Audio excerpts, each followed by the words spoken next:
years after years. She's a UFC record holder.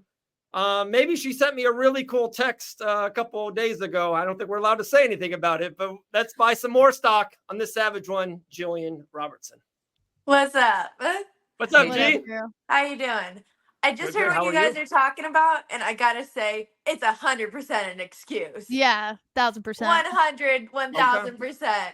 I'm like, how do you not acclimate your training schedule? I'm like, I fought in Abu Dhabi. My show time was 11 p.m. I fought around 1 or 2 a.m. I'm like, I'm usually in bed by 8 p.m., maybe earlier. So it's not an excuse. Yeah, especially on that level. Like you get a world championship match. Great point, Matt. Right. Great like point. On that level, it's like, dude, you knew better. You knew better. It's like, how long did you know about the fight? It's like you couldn't change your training schedule. Exactly. Like, the whole time I was in Abu Dhabi, I was like nocturnal. You know, like I went to bed at like, I don't know, it was like 3 a.m. every night, and then I woke up usually around 4 or 5 p.m. and I slept all day long because I knew I had to fight in the middle of the night. So it's like, why not make your training schedule like that? Totally agree. Question for you.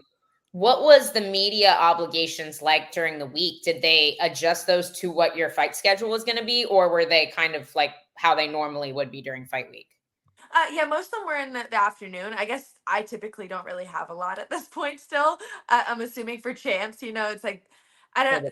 Yeah, it's probably a little different. They get usually like stacked with media where I'm like, I usually have usually one day that's pretty busy, and then besides that, they leave me alone. I have a feeling that's not going to be for long, my friend. Not for long. Yeah. We need to see a Gillian main event soon. Hell yeah. Yeah. That would be the wish. Hopefully soon. Fingers crossed. Something else in I guess coming up. We got a date at least. Oh, okay. Do we have to keep that on the DL for now? I never know. Honestly, like, what are they gonna do? That's like kind of my question. It's like, if it's already set and you guys have signed contracts, everybody's like, we can't tell anybody. It's like the media always announces everything before the UFC. Exactly. Very rarely do they announce something. And it's always like an undisclosed source has told us like that so-and-so is fighting. I'm like, the media usually announces before I get my contract anyway. I'm like, I don't have my contract right now, but it's been verbally confirmed on both sides. Nice. Yeah. But like you said, like I never like, it's not like the UFC texts you. It's like, yeah, you can release it now or anything. Right. It's just kind of found out. So that happened to Grant this time too. Like, we didn't even know the other guy accepted the fight, and then somebody posted it on Instagram. That's exactly how it was with my Michelle Watterson one. I'm like, I think I found out about it, and then a couple hours later it was posted, and I was like, how did this even happen that fast? God, people talk, man. It's wild. But yeah, so since that's the case, Luana Pinheiro, November 9th. Let's go. We don't have a location yet. It seems like the UFC doesn't really know. I got one location initially, then it got changed last week. So it seems like that's kind of up in the air. But November 9th, Luana Pinheiro. That's exciting. Congratulations. Nice long fight camp. Are you allowed to say what the first location was? I don't know. So you think is that location is off the board? Dave's like boop boop boop. As of now, they've told me a different location. I gotta make new artwork right now. That's sick though. Dave's Congratulations, Gillian. That's so awesome. On that note, I'm gonna head out. I mean, it can't get much better than that news. That's awesome. But I have to attend to my work. So love you all, and tell Movzar he's the best for me. Very jealous. Will do. 230. Dude, he's 18-0. Guy's a monster. It's gonna be sick. It's gonna be sick. All right, guys. I'll see you soon. Sounds good. Later, Matt. Yeah, Gillian, feel free to stick around and talk to Movzar with us. It's crazy you guys have him on. I literally saw that right before I came on here on the little preview. I was like, oh, that's awesome.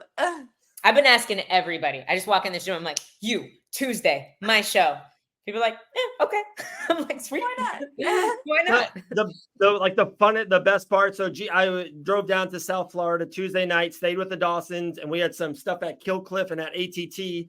And it's just like, you go in the gym, and of course, you know it. You've done it for multiple years there. You're just like, wow, whoa, that's crazy. Whoa, look at that. They're rolling together. It's like, wait a second, those two guys are? It's like, it's insane. It's just like, it's a pay-per-view every single pay-per-views. Exactly. Yeah. That's exactly what I was just about to say. I'm like, you walk in the gym and you see like Dustin and Masvidal or something. You're like, oh shit, I would love to see that. I would pay for that. It's like just happened in the gym. One thing I won't pay for, I guess I had the bad fortune of having to go to the bathroom right after the practice and go into the male bathroom. Horrible idea. Don't do it again. Horrible. Dave saw too much. Wow. Yeah, way too much. I don't know what the girls do on obviously that side. I've never been in the men's locker room, but I've heard the dudes are walk around way more naked than the girls do. So what, like, what? I just don't understand. Just put on a pair of shorts. Like, anyways, all right. We're changing the subject real quick. All right. This past weekend, good friend of yours, Molly McCann, did not go her way at all. What's your take on it? Do you think it was a bad outing? Do you give a lot of credit to her opponent? What do you think on Molly's performance at 304? I think that the fighting nerds are dangerous. I'm like, I noticed them in Bruna Brazil's corner, and I think she fought smarter than she's ever fought before. Obviously Molly throws a lot of looping punches, heavy pressure forward, and she was planting those knees up the middle, just timing them. Molly drops her head down pretty low when she's throwing a lot of those punches. So Bruna was timing them perfectly, caught Molly with a big knee up the middle, one to the stomach. Like, she was just, I feel like she was very on point, and it was just a smart approach she took to the fight and a smart game plan. But I think it's the team. I'm like, I think the fighting nerds in general, I see everybody who comes out of that school, the way they approach their fights is just so smart. I feel like it really made Bruna Brazil now somebody I'm like, oh, I have to watch her. Where before, like going into this fight, I was like, oh, Bruna Brazil, like she's going to get cut in one or two fights, you know? Where after this, I'm like, oh, she's someone to watch. She fought this fight smart. Huge improvements. I agree. And not even like Molly's wrestling still, like she still did what she does, which is wrestle hard, and she had huge takedowns and she had good moments, and she's always tough as nails. But Bruna looked phenomenal. I like I said, I just feel like so many girls, it's like they just go out there to fight. They don't go out there with a game plan. And you could just see, you could see Bruna was really thinking, went out there with a game plan that she strategized for Molly McCann specifically. And it was just, it's something you don't see often. She really impressed me, honestly. Yeah. There's a few things like I saw she still kind of like she jumped the back a little bit early, but then like if she hit her back, she made good decisions once she was on her back and whatnot, like and I always bring you up when I'm talking about women with fight IQ, because I'm like, Gillian never gives up the back for arms unless it's like the end of the round. Like she's so smart with it. And that's something you do super well. Do you feel like that's something you've always had or something you had to develop? Maybe a little bit of both. It's definitely something that Dean Thomas, working with him just since I was 16 years old, I'm like, it's something that he's developed in me well. Just by how we drill and how he is. A lot of times when I'm fighting, honestly, Dean doesn't really talk much in the corner. He just kind of lets me fight. Where it's like you see so many other corners, especially when I was an amateur, he would literally not say a word the whole time he was in the corner. But you see a lot of like fighters, their coaches act like they're like a video game character. They're like 1, 1, 2, 3, like jab, whatever. They're screaming at him like I don't know. It's they're not letting their own fighter think. They're not letting them think for themselves. They're not letting them make decisions. And it's like that's really where you start developing that fight IQ is whenever you start making your own decisions. And then that's also to go back is what like Dean does with our drilling too. A lot of times with our drilling, it's very situational. So it's constantly making decisions, your partner giving you a look and you have to make the correct decision. So you're always constantly just making making the right reads. And I feel like that's where I guess shine in MMA is I make decisions faster than most girls. I love that. Love that. We didn't have you on the week before UFC 304, so we didn't kind of get your take on Patty and King Green or Aspinall or even Leon and Bilal. Of course, all that's over. What's your take afterwards? You know, I saw what you said a little bit about Leon, but like, what did you have going into that fight? Were you, like most of us or most of the MMA world, on Leon? Tom Aspinall looks like the best heavyweight we've maybe ever seen. He just looks invincible. Patty Pimblett gets a submission on King Green. Where were you on before it, and what's your takes after them, of course, on those three big ones? I guess Patty and Tom impressed me massively. Yeah. Patty slicks it, like he went for the guillotine transition to the triangle. I'm like, that was just slick. Just nice transitions on jiu-jitsu you don't see in MMA often. And he was looking good on the feet too before that. So Patty's whole performance really impressed me. And he's also someone who just knows how to go out there and just perform, which is just such, I guess, a huge element on its own. Tom Aspinall too. I thought Curtis Blades was looking good at the very beginning. Like, just he was throwing a lot of clean punches, just looked sharp. And then Tom Aspinall's just so fast. Timed that right hand right over the top. It was absolutely like picture perfect, beautiful. And then we go to the Leon and Bilal fight, where I'm like, obviously Bilal was able to come away with the victory. Well, going into it, I guess to start, I definitely thought Leon was going to win, but I didn't completely count out Bilal. I thought he had a chance. Right. I still thought he was in the fight. But yeah, it was just, I guess, what a way to win for Bilal. I'm like, why? At what point do you, like, I understand he controlled the back for the last, I think it was either the last 2 rounds or it was within the last 3 rounds. Leon controlled 1 and Bilal controlled 2, just sitting on the back. And I'm like, at what point do you just give up on the back and go to mount, or like get to a good striking position, get to a good damaging position? Because it's like, this isn't a jiu-jitsu fight. This is an MMA fight. Like, let's treat it like MMA. Let's start to do damage if we're just going to sit here and hand fight. Like, it was very frustrating to watch. With that being said, do you think, are you kind of, it seems like a lot of the MMA space and media and all that things, whoever it is, Shavkat, Jack Della Maddalena, who's the other young one? There's another young, maybe even Ian, whoever, or even like an older guy like Usman. If whoever fights Bilal next, do you think they beat Bilal, or is he just like this kind of like a bad matchup for a couple of these guys up there and can go on a little bit of a late run here? Yeah, I honestly think he is, like, he's going to be tough to beat. I think he's a bad matchup for a lot of guys. And it's not going to be an exciting champ, you know? It's not going to be like we're going to have all these great fights. But I think he is going to be able to beat a lot of these top guys. Awesome. Anything else with 304? No, I want to pull this comment up to the board because I agree. It says, can you imagine the scrambles between Gillian and Verna? Like, please tell me that is a fight that we're going to see at some point, because I'm sure you feel the same way about Verna as I do. Like, her grappling is just, oh my God. Okay, no, I feel like me and her, if there's anybody in the division who's similar to my style, it's her, you know? So it's like, I would definitely, I don't shy away from any fight, you know? So I'm like, if that's on the contract next, I'm signing it. No, Angela Hill doesn't think so. She's been calling you out now for 30 straight days. It's not my fault I'm fat. I can't do 115 back to back. That's not possible. And that's the only way I'm saying no to a fight, is when it's, I'm like, I don't understand though. I'm like, they gave me November 9th. Why can't they just make her fight November 9th? They were trying to give me an 8-week turnaround, give her an 8-week turnaround for me. Yeah. And you never know. Maybe, especially if one of those, I would assume that's going to be a 15 or a 20-minute fight if that is the main event, Angie Hill versus Tabitha Ritchie. But you never know. Maybe one of those girls might turn back around if something happens with your opponent. But we'll see. And it's November 9th. It's not November 2nd, by the way.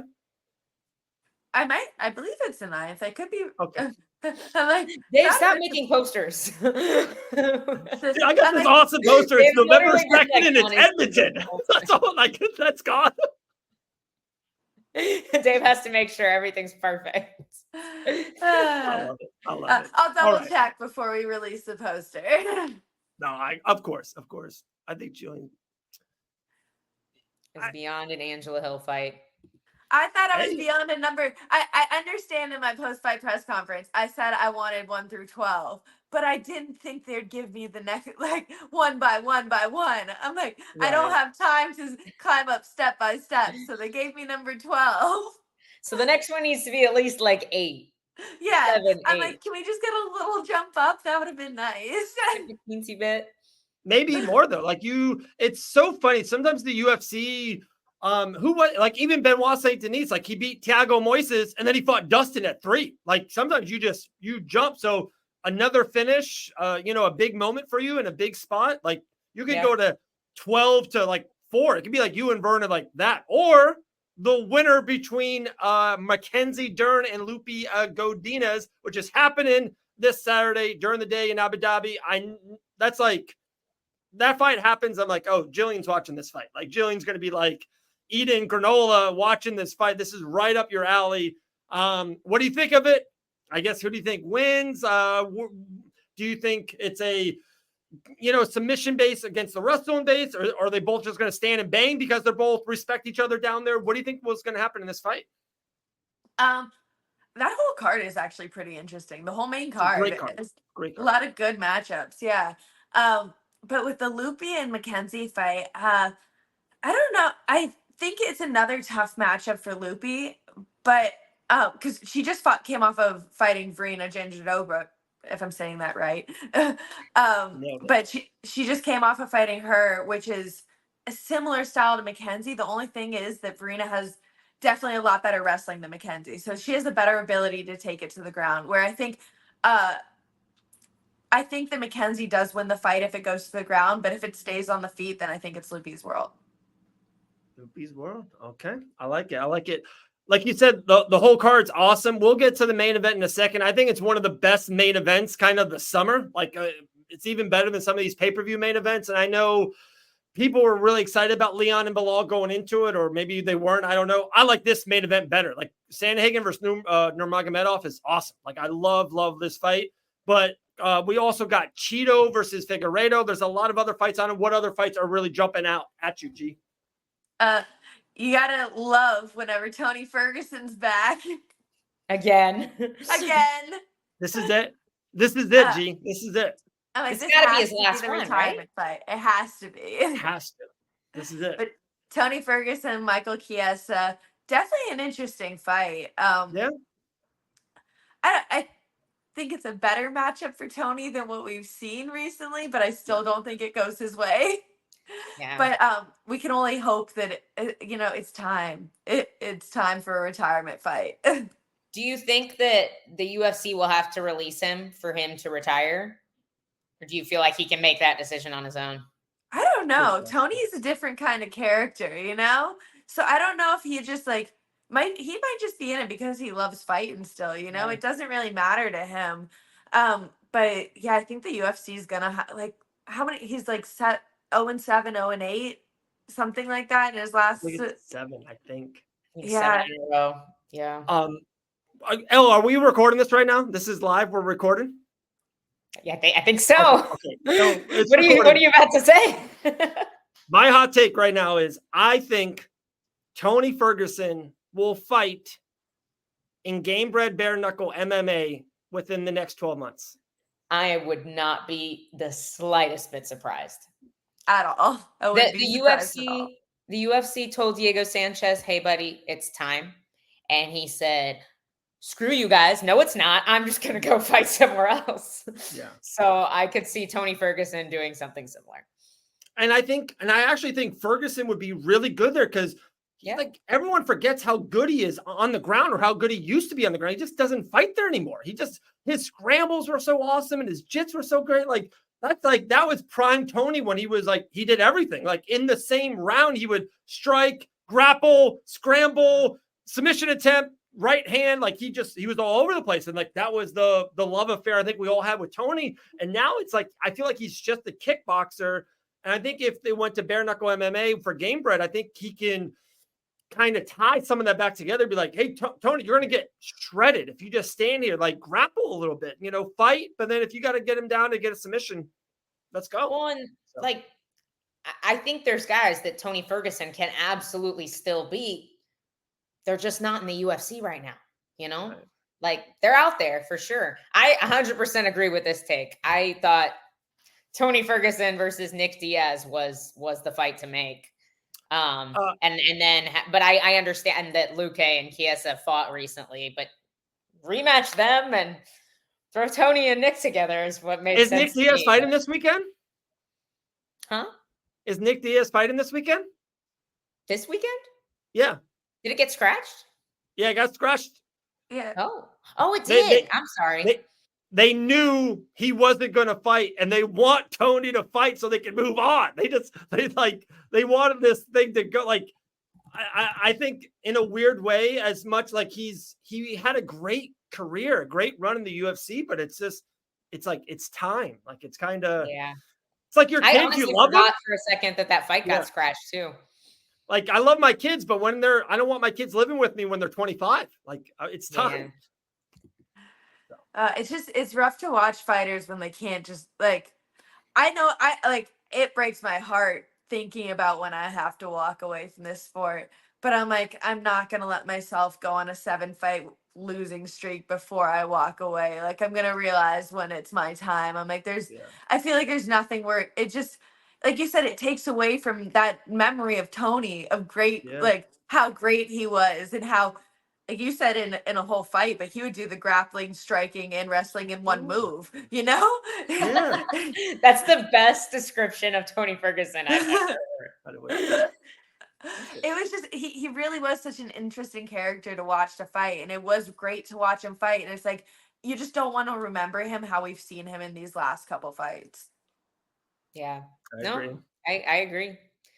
Sean said Dave kicks his kids out at 17. They don't even get 18. We had a good run. Like, what else do they want from me? I can't pay for them forever. I see ya. All right, let's get into this main event. I love this main event. Like, I feels like there was always a main event. It was like 2 summers ago in New York. I remember vividly. It was Ortega versus Yair Rodriguez. Of course, Ortega got hurt in it, but it's always these day main events that I love. It's on NBC. So is this card. I love Corey in this fight. What'd you say? Oh, I just said love a daytime card. Yeah, it's a good one. Great main event. What is both of you guys' take? Let's start with G, then let's go to UL. Sandhagen, if he wins, he should get a title shot against Merab or Sugar. Can Sandhagen get the job done?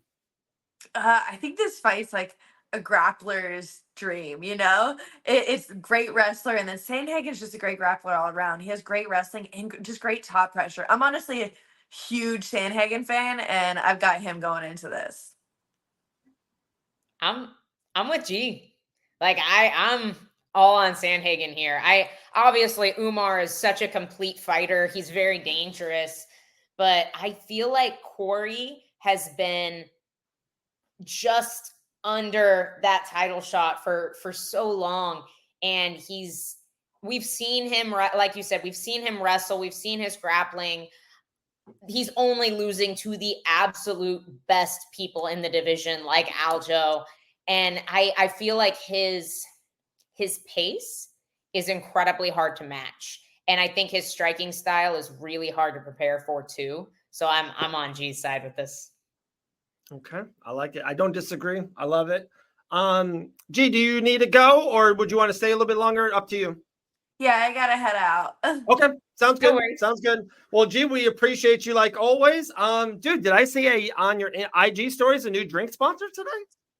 Oh, it's not. It's actually Karate Combat's drink sponsor. I can't remember the name now. I want to say they're called Tempted. It's a THC drink, though. Cool. Yeah. Love so it. I'm like, Awesome got a little care package sent to him today, and President Awesome doesn't indulge, so he thought, what better person to give it to? Your Karate Combat Nashville looked amazing. Looked incredible, by the way. Oh yeah, always Karate Combat. It's just such a cool scene out there. Neo was out there. Yeah, Neo. Like Neo watching Karate Combat. Random. I'm like, that's crazy.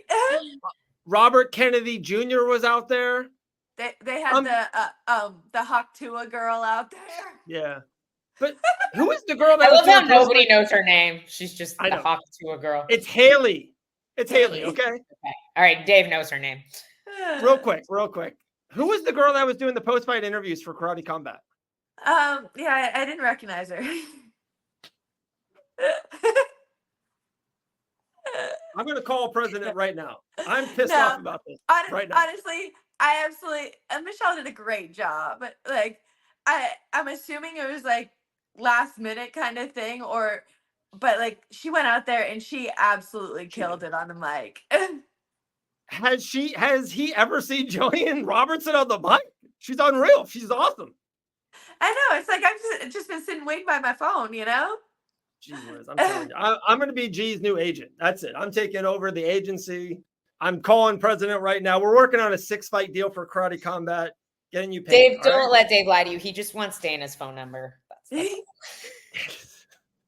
That's a good one. All right, G, we appreciate you. Have a great day. We'll talk to you next Tuesday. If not, we'll talk to you, and I'll message you back and forth. We'll get a good fight poster. I will take that Canadian flag off the location, the opponent. We'll get it all settled. I got the opponent. G, have a great day. We'll talk to you soon. All right, you too. See ya. Thanks, Gillian. Right. Man.